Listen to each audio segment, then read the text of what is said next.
दोस्तों, अगर मैं आप लोगों से ये सवाल करूं कि हमारी पूरी दुनिया की हिस्ट्री में अभी तक जमीन के सबसे बड़े हिस्से पर किसने राज किया, यानी कि अभी तक सबसे बड़ी सल्तनत या साम्राज्य किसने कायम की थी, तो जरूर आप लोग यही कहेंगे अलेक्जेंडर द ग्रेट, यानी महान सिकंदर, जिसे हम लोगों ने किताबों में विजय सम्राट सिकंदर के नाम से भी पढ़ा भी है। दोस्तों, कोई शक नहीं कि सिकंदर ने बहुत बड़ी सल्तनत कायम की थी, लेकिन ये कहना भी गलत है कि सिकंदर इस दुनिया की पूरी हिस्ट्री में अभी तक का सबसे बड़ी सल्तनत कायम करने वाला इंसान है। ये बिल्कुल झूठ है, बल्कि सच्चाई इसके बिल्कुल उलट है, क्योंकि इस्लामिक इतिहास में एक ऐसा महान योद्धा मौजूद था कि जिसने सिकंदर से भी बड़ी सल्तनत कायम की थी, यानी सिकंदर से भी बड़ा साम्राज्य कायम किया था। और इतना ही नहीं दोस्तों, इस्लामिक इतिहास के इस महान योद्धा ने अपने दौर में ऐसी ऐसी पॉलिसीज और ऐसे ऐसे सिस्टम और नियम कानून बनाए थे जो आज के दौर में पूरी दुनिया में जितने भी देश हैं उन सभी देशों में लागू है। यहाँ तक कि जो कुछ ऐसे देश हैं जो घमंड में अपने आप को सुपर पावर कहते हैं, वो भी उस महान योद्धा के बनाए हुए सिस्टम के मोहताज हैं, यानी उन्होंने भी अपने देश में वो सारे सिस्टम लागू कर रखे हैं। दोस्तों, मैं बात कर रहा हूँ इस्लाम के दूसरे खलीफा यानी हजरत उमर बिन खट्टाब। तो दोस्तों, आज के इस वीडियो में हम जानेंगे कि आखिर हजरत उमर बिन खट्टाब कौन थे और हजरत उमर बिन खट्टाब सिकंदर से भी बड़े हुक्मरान यानी शासक कैसे थे। और साथ में इस वीडियो में हम आपको उन सारे सिस्टम और उन सारी पॉलिसीज के बारे में भी बताएंगे जो हजरत उमर ने ही इस दुनिया में शुरू की थी और आज तक चली आ रही है। वीडियो शुरू करने से पहले बस मेरी आपसे छोटी सी रिक्वेस्ट है कि नए आने वाले दोस्त चैनल को सब्सक्राइब करके साथ ही बेल आइकन को भी प्रेस कर दें और हमारी हौसला अफजाई के लिए हमेशा की तरह हमारे इस वीडियो को लाइक कर दें, ताकि इसी तरह की नॉलेजेबल और हिस्टोरिकल वीडियोस का ये सिलसिला हम जारी रख सके। तो दोस्तों, हजरत उमर की पैदाइश तकरीबन 583 या 584 ईस्वी में मक्का शहर में हुई थी, जो आज सऊदी अरब देश में मौजूद है। हजरत उमर इस्लाम के आखिरी पैगंबर यानी हजरत मोहम्मद सल्लल्लाहु ताला वसल्लम से उम्र में 13 साल छोटे थे। साथ ही आपको बताते चले कि हजरत उमर की पैदाइश मक्का के सबसे मशहूर खानदान में हुई थी। इस खानदान को कुरैश खानदान के नाम से जाना जाता था। साथ ही आपको ये भी बताते चले कि ये वही खानदान था कि जिस खानदान में इस्लाम के आखिरी पैगंबर यानी हजरत मोहम्मद सल्लल्लाहु ताला वसल्लम की पैदाइश हुई थी। हजरत और उमर के वालिद यानी उनके फादर ने बचपन में ही उन्हें ऊंट चराने का काम सौंप दिया था, यानी वो बचपन में ही ऊंट चढ़ाया करते थे। हजरत उमर ने जवान होते होते लिखना पढ़ना अच्छी तरह से सीख लिया था। लिखने पढ़ने में महारत हासिल करने के साथ साथ हजरत उमर ने तलवारबाजी, घुड़सवारी और नेजाबाजी जैसी चीजें भी सीख ली थी। घुड़सवारी में आप इतने माहिर थे कि आप दौड़ते हुए घोड़े के ऊपर छलांग मारकर बैठ जाया करते थे। इन तमाम चीजों के साथ साथ आपने कुश्ती भी सीख ली थी। आप इतने जबरदस्त पहलवान थे कि आपने मुसलमान होने से पहले भी और मुसलमान होने के बाद भी मक्का के बड़े बड़े नामचीन पहलवानों को जबरदस्त शिकस्त दी थी। आपके सामने बड़े से बड़े पहलवान भी आने से डरा करते थे। दोस्तों, क्योंकि वजह ये थी कि हजरत उमर के जो फादर थे यानी खट्टाब, वो अपने खानदान के सरदार हुआ करते थे, यानी पूरा खानदान उन्हीं के कंट्रोल में हुआ करता था। हर बात पर उन्हीं का ऑर्डर माना जाता था। इसीलिए जब हजरत उमर के वालिद यानी खट्टाब की वफात हुई तो उसके बाद हजरत उमर को उनकी जगह मिल गई थी और हजरत उमर को भी उनके खानदान में लोग उतनी ही अहमियत दिया करते थे जितनी किसी दौर में उनके अब्बू यानी पिता को दी जाती थी। दोस्तों, अगर आप हिस्ट्री को पढ़ना शुरू करेंगे तो आपको ये पता चलेगा कि इस्लाम के आखिरी पैगंबर यानी हजरत मोहम्मद सल्लल्लाहु अलैहि वसल्लम के दौर में मक्का के जितने भी लोग थे यानी जितने भी उनके शहाबी थे, उन तमाम में अगर सबसे ज्यादा कोई सख्त मिजाज यानी गर्म मिजाज का इंसान था तो वो हजरत उमर थे। हजरत उमर बहुत जल्द ही गुस्से में आ जाया करते थे। उनके गर्म मिजाज और बड़ी पोजीशन की वजह से मक्का के बड़े बड़े लोग हजरत उमर से घबराया करते थे, यानी बड़े से बड़े ताकतवर लोग और बड़े से बड़े होशियार लोग उनके सामने नहीं आया करते थे। दोस्तों, जब इस्लाम के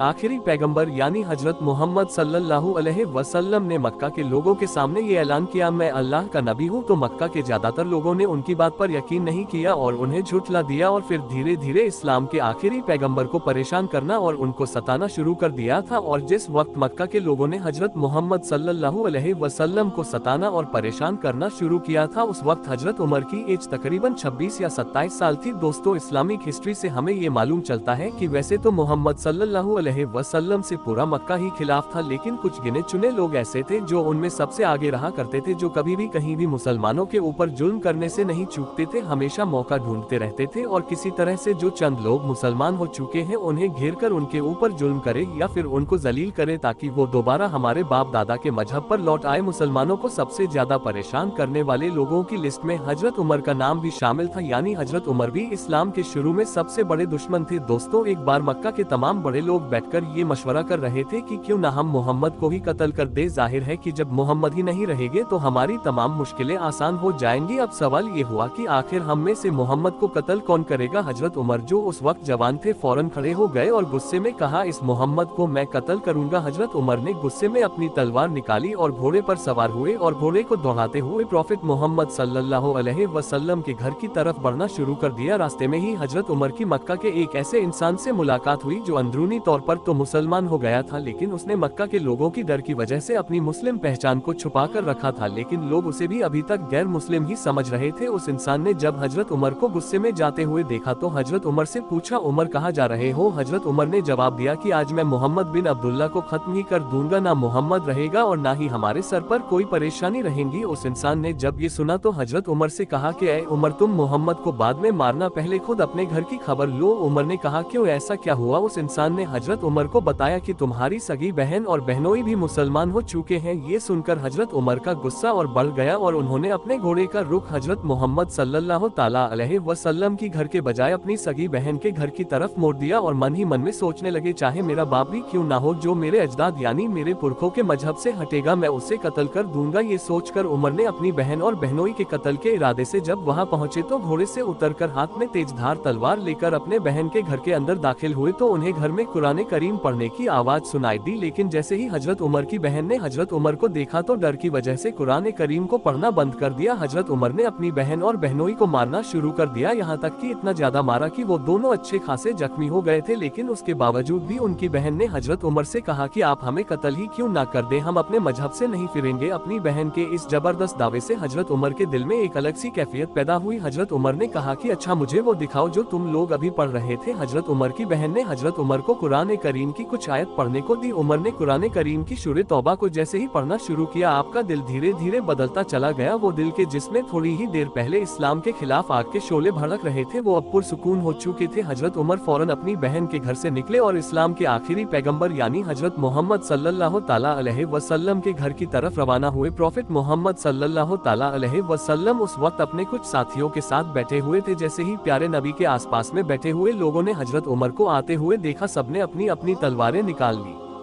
हजरत उमर ने दूर से ही कहा कि अपनी तलवारें अंदर रख लो, मैं किसी गलत इरादे के साथ नहीं आया हूँ, बल्कि मैं तो मोहम्मद बिन अब्दुल्ला के हाथ पर इस्लाम कबूल करने आया हूँ। ये सुनते ही तमाम लोग बहुत खुश हो गए और होते भी क्यों ना, क्योंकि हजरत उमर की शक्ल में इस्लाम की छोटी सी जमात में एक ऐसा इंसान दाखिल हो रहा था जिससे पूरा मक्का डरा करता था। हजरत उमर के इस्लाम कबूल करने की वजह से प्रॉफिट मोहम्मद सल्लल्लाहु ताला अलैहि वसल्लम को खुशी में ऐसा जोश तारी हुआ कि आपने जोश में तकबीर का नारा बुलंद किया, जिस नारे का जवाब पास में ही बैठे तमाम शहाबा ने अल्लाह अकबर कहकर दिया और ये इस्लामिक हिस्ट्री का पहला नारा था, यानी जिस नारे को आज हम नारे तकबीर जवाब में अल्लाह अकबर के नाम से जानते हैं, ये वहीं से ही शुरू हुआ था, यानी जब से हजरत उमर इस्लाम में दाखिल हुए थे। दोस्तों, हजरत उमर इस्लाम लाने वाले 40वें इंसान थे, यानी उनसे पहले मक्का के 39 लोग मुसलमान हो चुके थे। हजरत उमर से पहले मक्का में जो मुट्ठी भर मुसलमान थे वो अपनी पहचान छुपा कर रहा करते थे और अल्लाह की इबादत भी छुप छुप कर अपने घरों में ही किया करते थे, लेकिन जिस दिन से हजरत उमर मुसलमान हुए उस दिन से तमाम मुसलमानों ने खुल्लम खुल्ला इबादत करना शुरू कर दिया। मेरे प्यारे दोस्तों, जिस दिन हजरत उमर ईमान लाए थे उस दिन मक्का के तमाम मुशरिकीन ने कहा था कि आज मुट्ठी भर मुसलमानों ने हमसे बदला ले लिया। मक्का में एक कहावत मशहूर थी कि जिस रास्ते से हजरत उमर गुजर जाते थे उस रास्ते से शैतान कभी नहीं गुजरता। हजरत उमर के कारनामों को देखते हुए इस्लाम के आखिरी पैगंबर यानी हजरत मोहम्मद सल्लल्लाहु अलैहि वसल्लम ने उन्हें फारूक नाम से नवाजा था, कि जिसका मतलब होता है फर्क करने वाला, क्योंकि हजरत उमर कुफ्र और ईमान में फर्क करने वाले इंसान थे। दोस्तों, इतना ही नहीं, प्रॉफिट मोहम्मद सल्लल्लाहु अलैहि वसल्लम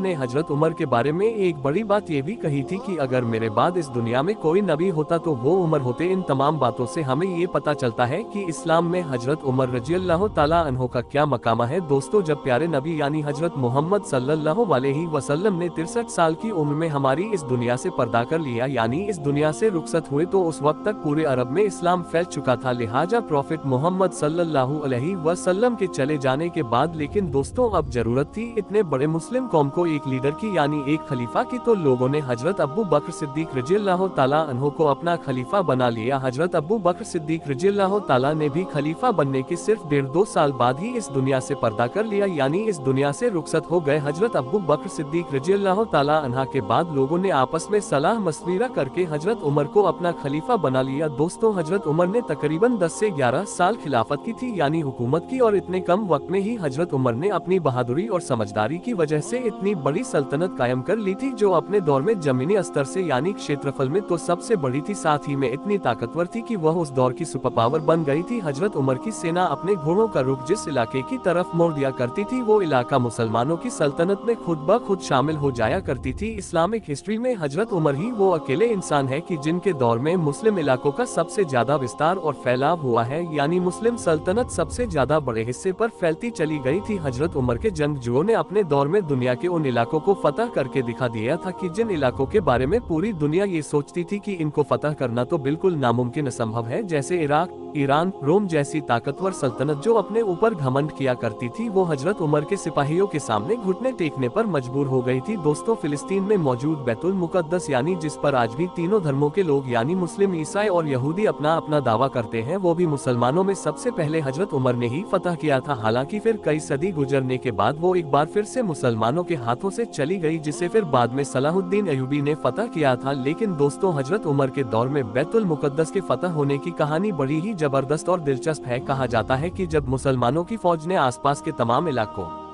को फतह करने के बाद फिलिस्तीन का भी चारों तरफ से घेराव कर लिया था और वहां रहने वाले लोगों के सामने घुटने टेकने के अलावा कोई चारा नहीं बचा था, तो उन लोगों ने मुसलमानों के सामने एक शर्त रखी और मुसलमानों से कहा कि हम बिना जंग किए अमन के साथ ये बैतुल मुकद्दस तुम्हारे हवाले कर देंगे, लेकिन शर्त यह है कि सुलहनामा तुम्हारे अमीर यानी जो तुम्हारे खलीफा है यानी हजरत उमर वो आकर खुद लिखे। अगर वो खुद बैतुल मुकद्दस में आकर सुलह लिखते हैं तो हम लोग आसानी के साथ और अमन के साथ ये बैतुल मुकद्दस तुम्हारे हवाले कर देंगे। तो मुसलमानों के सिपह सलार ने फौरन हजरत उमर की तरफ एक खत रवाना किया, जिस खत में हजरत उमर को रखी गई शर्त के बारे में बताया गया। हजरत उमर ने जैसे ही ये खत पढ़ा, आप फौरन इस शर्त को मान गए और आपने तुरंत बैतुल मुकद्दस की तरफ रवाना होने का इरादा किया। मदीने में आपने अपनी जगह हजरत अली को खलीफा बनाया और खिलाफत का सारा काम उन्हीं के सुपुर्द कर दिया और खुद को एक ऊंट और एक गुलाम के साथ फिलिस्तीन की तरफ रवाना हुए। क्योंकि मदीने से फिलिस्तीन का सफर काफी लंबा था और उन लोगों के पास ऊंट एक ही था, इसलिए वो दोनों बारी बारी से सफर कर रहे थे। कुछ देर हजरत उमर ऊंट पर बैठते और उनका गुलाम ऊंट की लगाम पकड़कर आगे आगे पैदल चलता रहता था। थोड़ा रास्ता तय हो जाता तो हजरत उमर ऊंट से नीचे उतर जाते और अपने गुलाम को ऊंट के ऊपर बैठाते और ऊंट की लगाम अपने हाथ में लेकर ऊंट के आगे आगे पैदल पैदल चलते रहते थे। मदीना से लेकर फिलिस्तीन तक का दोनों लोगों ने सफर इसी तरह तय किया। जब ये दोनों लोग फिलिस्तीन में दाखिल हुए तो उस वक्त ऊंट पर बैठने की बारी हजरत उमर की नहीं बल्कि उनके गुलाम की थी और हजरत उमर की बारी ऊंट के आगे आगे पैदल चलने की थी। लिहाजा फिलिस्तीन के लोगों ने जब इन दोनों को देखा तो फिलिस्तीन के लोगों को यह महसूस हुआ ये जो ऊंट के ऊपर बैठा है वही हजरत उमर है और जो आगे आगे पैदल पैदल चल रहा है वो हजरत उमर का गुलाम है। हालांकि सच्चाई इसके बिल्कुल बरक्स थी और साथ ही साथ हजरत उमर के कपड़े भी ऐसे थे कि जिन पर बेशुमार चकतियां लगी हुई थी, यानी जगह जगह से फटे हुए थे। लिहाजा जब फिलिस्तीन के लोगों को बताया गया कि हजरत उमर ऊंट के ऊपर नहीं बल्कि जो नीचे चल रहे हैं वो है, तो वहाँ के लोगों को यकीन ही नहीं हुआ, क्योंकि एक ऐसा इंसान जो अपने दौर की सबसे बड़ी सल्तनत का खलीफा है और वो इस तरह की जिंदगी जीता है, ये यकीनन बहुत हैरानी की बात थी। हजरत उमर ने वहाँ पर जाकर सुलहनामा लिखा और उन तमाम लोगों को उनकी जिंदगी की जमानत दी और बैतुल मुकद्दस को फतह कर लिया। लिहाजा जब फिलिस्तीन में रहने वाले आम लोगों ने हजरत उमर का रहन सहन देखा, उनका अखलाक और मोहब्बत को देखा, तो वो लोग उनसे बहुत ज्यादा इंस्पायर हुए और हजरत उमर को देखकर इस्लाम को भी कबूल कर लिया। तो दोस्तों, हजरत उमर की खिलाफत का दौर जंगों में कामयाबी के साथ साथ इंसाफ यानी न्याय के लिए भी बहुत मशहूर है। आप हमेशा इस बात का खास ख्याल रखा करते थे कि किसी के साथ भी नाइंसाफी न हो जाए। इसके अलावा हजरत उमर ने अपनी सल्तनत के दौरे हुकूमत में ऐसी ऐसी पॉलिसी बनाई और ऐसे ऐसे नई नई सिस्टम बनाए कि जो आज भी दुनिया के बड़े बड़े देशों में लागू है। लेकिन हाय अफसोस, मुसलमान खुद ही नहीं जानते कि उन सिस्टम को पैदा करने वाले कोई और नहीं बल्कि हमारी कौम ही थी। दोस्तों, आज के दौर में पूरी दुनिया सिकंदर को ही हिस्ट्री का सबसे बड़ा हुक्मरान यानी सबसे बड़ा सुल्तान मानती है। सिकंदर ही दुनिया का वो इंसान था कि जिसने सबसे बड़ा साम्राज्य कायम किया था। दोस्तों, दुनिया के लोग सिकंदर के बारे में ये दावा तो बड़ी आसानी के साथ कर देते हैं, लेकिन शायद उन लोगों लोगों ने कभी हजरत उमर के हिस्ट्री नहीं पढ़ी, क्योंकि अगर वे लोग हजरत उमर की हिस्ट्री को थोड़ा ध्यान से पढ़ लेते तो शायद उन्हें भी यह महसूस हो जाता कि हजरत उमर सिकंदर आजम से कहीं ज्यादा आगे थे। दोस्तों, मकदूनिया का सिकंदर 20 साल की उम्र में मकदूनिया का बादशाह बना था। 23 साल की उम्र में वो मकदूनिया से अपनी फौज लेकर दुनिया को जीतने के इरादे से निकल पड़ा था। सबसे पहले इसने पूरे यूरोप को फतह किया, उसके बाद ये तुर्की में दाखिल हुआ और तुर्की को फतह करते हुए ईरान पहुंचा। ईरान पहुंचकर उसने ईरान को फतह किया और इसके बाद ये शाम यानी जिसे आज हम सीरिया के नाम से जानते हैं वहां भी पहुंच गया। इसने सीरिया को भी फतह किया, इसके बाद यरूशलेम को फतह किया और इसके बाद मिस्र पहुंचा। मिस्र में भी इसकी फौज ने बड़ी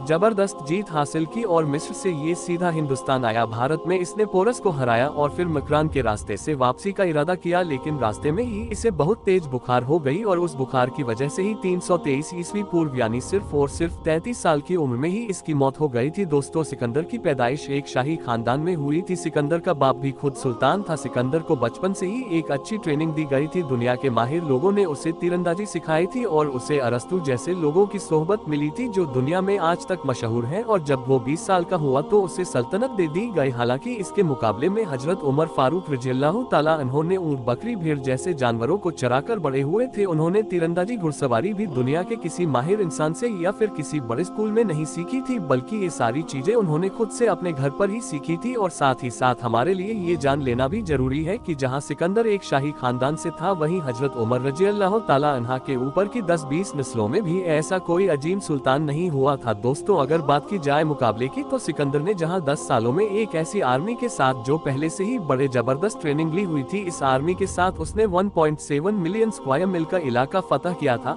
वहीं दूसरी तरफ हजरत उमर ने सिर्फ 10 साल के अंदर एक ऐसी लश्कर के साथ की जिस लश्कर ने कहीं भी ट्रेनिंग नहीं पाई थी, लेकिन अपने ईमान और जबरदस्त हिम्मत और ताकत की बदौलत से 2.2 मिलियन स्क्वायर मील्स का इलाका फतह किया था। यानी दोनों का टाइम तो एक ही है, यानी 10 साल है, लेकिन अगर जमीनी इलाके को देखा जाए तो हजरत उमर का सिकंदर से कहीं ज्यादा है। वहीं उसकी आर्मी में सब बहुत ही जबरदस्त ट्रेनिंग लिए हुए लोग थे, जबकि हजरत उमर के लश्कर की बात की जाए तो वो तो मक्का और मदीना के आम लोगों से मिलकर बनाए हुई एक फौज थी, जिसमें बूढ़े, बच्चे, जवान सभी तरह के आम लोगों से बनी थी। दोस्तों, इन तमाम बातों से यह साबित होता है कि हम तमाम लोगों को सिकंदर के बारे में जो भी बताया, सुनाया या पाया गया वो यकीनन एक साजिश है, जिसका मकसद सिर्फ और सिर्फ मुसलमानों को नीचा दिखाना है। दोस्तों, भले ही सिकंदर ने एक बहुत बड़ी सल्तनत कायम की थी, लेकिन उसके बावजूद भी वो दुनिया को कोई ऐसा निजाम यानी कोई ऐसा एक सिस्टम नहीं दे सका कि जिस सिस्टम के जरिए से उस सल्तनत को चलाया जा सके। और यही बड़ी वजह रही कि उसके मरने के सिर्फ और सिर्फ 4-5 साल बाद ही उसकी पूरी सल्तनत टुकड़ों में अलग होकर खत्म हो गई थी। लेकिन दोस्तों, हजरत उमर ने 10 सालों में एक बड़ी सल्तनत कायम करने के साथ साथ दुनिया को पूरी सल्तनत चलाने के ऐसे ऐसे निजाम यानी सिस्टम दिए कि जिन सिस्टम के जरिए से मुस्लिम सल्तनतें तो सैकड़ों सालों तक आबाद रही थी। साथ ही में जब सल्तनतों का दौर खत्म हुआ और डेमोक्रेसी का दौर शुरू हुआ तो हजरत उमर के उन सारी पॉलिसीज और सिस्टम को डेमोक्रेसी वाले देशों ने भी अपने अंदर लागू कर लिया और आज भी वो सारे सिस्टम पूरी दुनिया में लागू है। दोस्तों, आज के दौर में आप देखते होंगे कि ज्यादातर देशों में बहुत सारे राज्य यानी स्टेट्स होती है, जैसा कि हमारे देश इंडिया में भी बहुत सारी स्टेट है और उन सारी स्टेट के अलग अलग सीएम यानी चीफ मिनिस्टर होते हैं और वो सारे चीफ मिनिस्टर अपने अपने स्टेट के कामकाजों को संभालते हैं। देश का सिर्फ एक प्रधानमंत्री होता है और देश की सारे स्टेटों के सीएम उसी प्रधानमंत्री के नीचे काम करते हैं। दोस्तों, किसी भी सल्तनत या फिर किसी भी देश के अलग अलग स्टेट्स में सिर्फ इसलिए डिवाइड किया जाता है ताकि उसको चलाने में आसानी हो सके, क्योंकि अगर स्टेट्स नहीं होंगे और हर स्टेट के अलग अलग सीएम नहीं होंगे तो एक ही इंसान पूरे देश या फिर पूरी सल्तनत को आसानी के साथ चलाना नामुमकिन है। दोस्तों, किसी भी सल्तनत या फिर देश को अलग अलग स्टेट में सिर्फ इसलिए विभाजित या अलग अलग बांटा जाता है ताकि उसको चलाने में आसानी हो सके। लेकिन क्या आपने कभी सोचा कि इस सिस्टम को इस दुनिया में सबसे पहले किसने बनाया था? जरूर आपने नहीं सोचा होगा।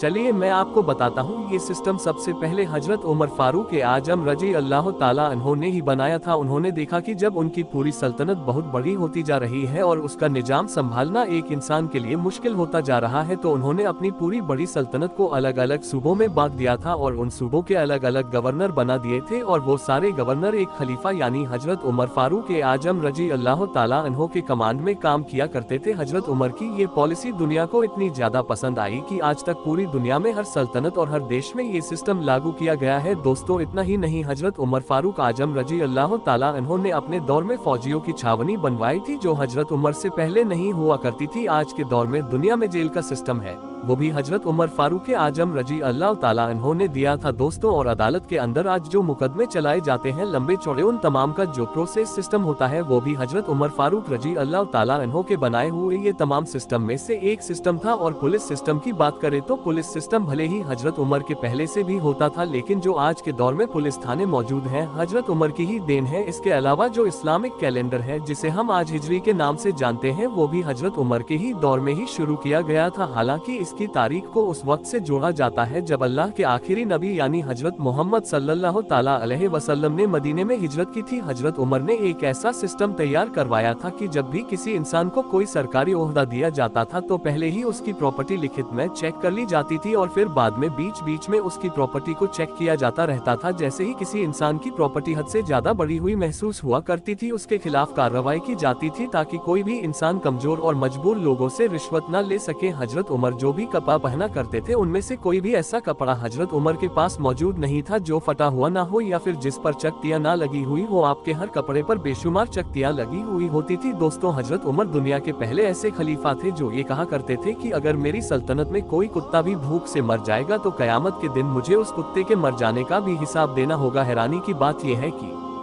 हजरत उमर रजी अल्लाह ताला अन्हो 10 साल दुनिया की सबसे बड़ी सल्तनत के खलीफा रहे, लेकिन उसके बावजूद भी जब आपका इंतकाल हुआ यानी आपकी मौत हो गई तो आपके ऊपर जो कर्जा था वो आपकी वसीयत के मुताबिक आपका जो पुराना घर था उसको बेचकर आपका कर्जा अदा किया गया था। दोस्तों आज की हम अपनी वीडियो को हम यहीं पर खत्म करते हैं। वीडियो पसंद आने पर न सिर्फ वीडियो को लाइक करें बल्कि अपने दोस्त व रिश्तेदारों के साथ जरूर शेयर करें। तब तक के लिए खुदा हाफिज, जय हिंद।